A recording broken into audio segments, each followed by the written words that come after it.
37-yard line. This game has been broken open by the Ravens. Ed Reed picked off Donovan McNabb in the first half and returned it to the 5-yard line. Here, he picks off Kevin Cobb deep in the end zone and takes it all the way back. Couple of missed tackles, couple of blocks, and Ed Reed still recovering on the sideline. He's been outstanding today. He has been outstanding today. Daniel Wilcox, I think, is down out there, and it doesn't look good. He had a lot of Ravens, as this happened, yelling over at the sideline to get the medical staff on the field as soon as possible. That was the 4th interception return for a touchdown by the Ravens this season. And Ed Reed's 2nd. Concern now for Daniel Wilcox, who's down on the field and rolling in pain. But for John Harbaugh and the Ravens, what a performance by the defense. With 4 interceptions, 5 takeaways. What did Rex Ryan tell us yesterday? He goes, we were embarrassed by last week, and then he looked us both right in the eye on Friday, and he said, we'll respond. That's right. Believe it. We're Ravens. We'll respond. Boy, have they ever. And another thing, I mean, John Harbaugh comes in, he's a young coach. He has hired a great staff. Yes. I mean, keeping Rex Ryan to a man. When you talk to the defenders, they all say it was huge. The continuity from last year, from really the last 8-9 years of defense to this year's defense, and keeping that guy, Rex Ryan, as a defensive coordinator was a tremendous decision. I think it shows great self-confidence on the part of Agreed. John Harbaugh that says, you know what, I'm not worried that he coached on the previous coaching staff. I agree with you. He's the best guy for this job right now, and I'm keeping him. Wilcox off the field looks like he's going to be okay. Now the Eagles with Kevin Cobb and quarterback handing it off to Brian Westbrook. And Westbrook gets up to the 32-yard line. Why are you running now? Where was that play? Inside the 1-yard line for the Philadelphia Eagles. It has all gone bad. And they have another game to play on Thursday night at home against the Arizona Cardinals. Ravens defense. Tim was circling with number 5. That's takeaways. The Ravens defense. Throwing for Jason Hunt. And it's incomplete. I'll tell you, when both quarterbacks come in, and you've seen the level of play, it hasn't gotten any better with Kevin Cobb from Donovan McNabb. But you got to start thinking it's just darn good defense. But the last series was a good drive. They drove from their own 30. A lot of no-huddle, hurry-up stuff. But Cobb was throwing well, and they get down to 1, and then they throw a pass. Yeah, all dink and dunk stuff, though, Sam. All underneath stuff. I mean, the quick throws versus the blitz is how they were able to move themselves down the field on that last drive before the big interception. There's 3rd and 6 for Cobb and the Eagles. Blitz coming. Coriabi just missed Cobb. Cobb gets away, heads for the sideline, and he's pulled out for the first down. Terrell Suggs makes the tackle. We go to our man on the sideline, Chris Myers. But Sam, just updating Daniel Wilcox, it looked worse than it actually was. I mean, he's hurting, but just getting the wind knocked out of him. He should be okay. And Trevor Pryce on the defensive line with a concussion out for the remainder of the game for the Ravens. And also, as you mentioned, Asante Samuel on the Eagle defense with the neck injury, unlikely to play here in the remaining moments. Thank you, Chris. Daniel Wilcox really got it going today with that first touchdown with a really super catch. So he reached up with one hand, pulled it down, and then was able to get his feet down. Good stuff. Numbers for Kevin Cobb. 4th and 2 as the Eagles go for it. Cobb pressured.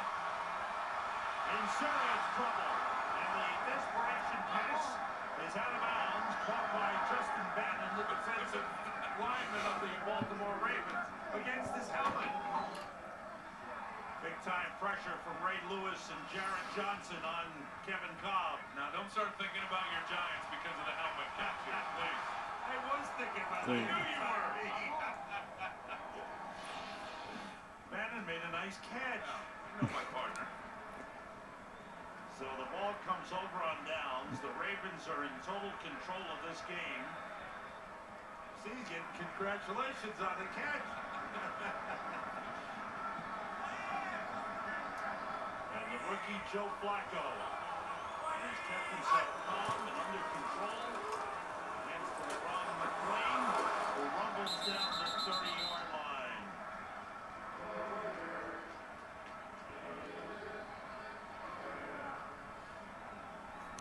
For those of you in the home markets of the late games, we will be switching you to the kickoff of your game right after this message.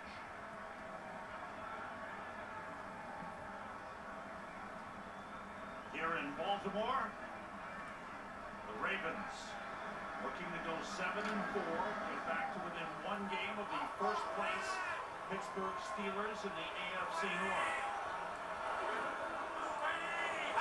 Flacco, the numbers aren't overly impressive, but he's made a couple of big plays in this game. McClain carrying again. LeRon McClain has been the workhorse back for the Ravens with 16 carries, 60 yards. Joe Flacco 12 for 26. Not impressive numbers, but again has made a couple of big plays. The pass to Wilcox, a short touchdown pass was a good one, and the slant pass. He's got 2 touchdowns. He's got no interception. Yeah. I mean, that right there speaks for itself against this defense.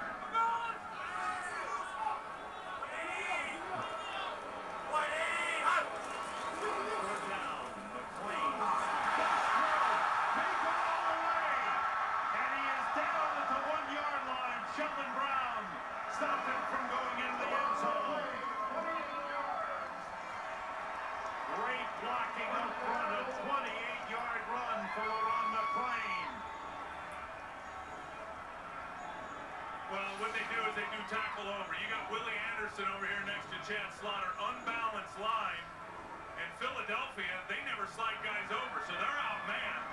Chris Gokong just overran the play. That's exactly what happened. See, they kept their defensive line straight.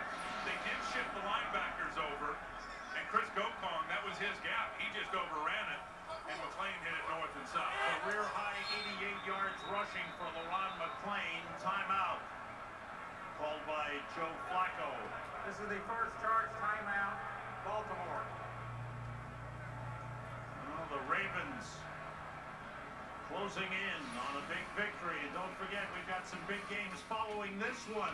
That many of you will see the Giants and the Arizona Cardinals from the desert in the stadium where the Giants won the Super Bowl last season.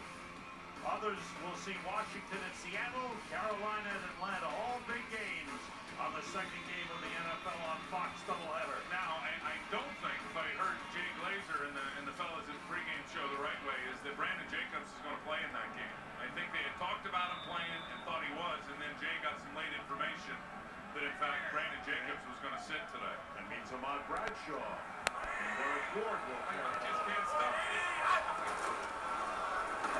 And off inside to Lorenzo Neal, and he's short of the goal line.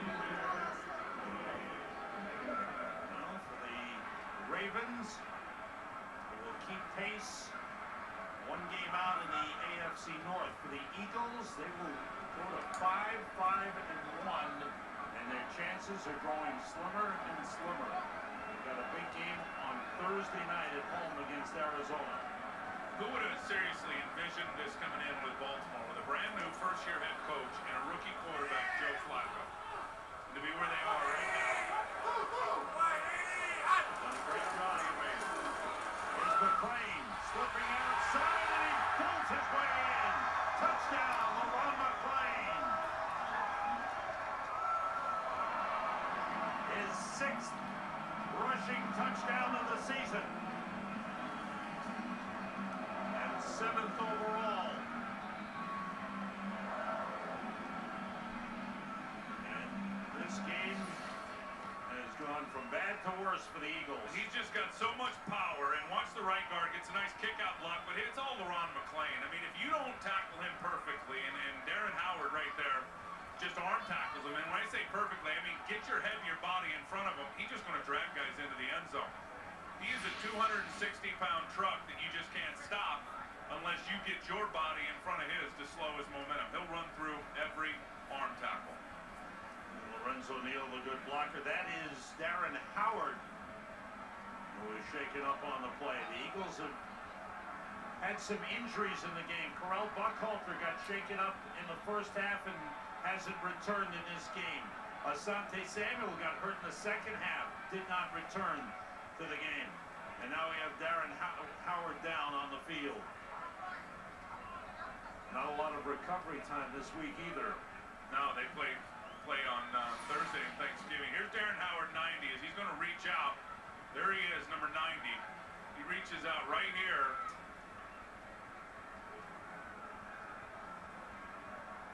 He's holding on. Somebody. Yeah, it looks like something with his right arm.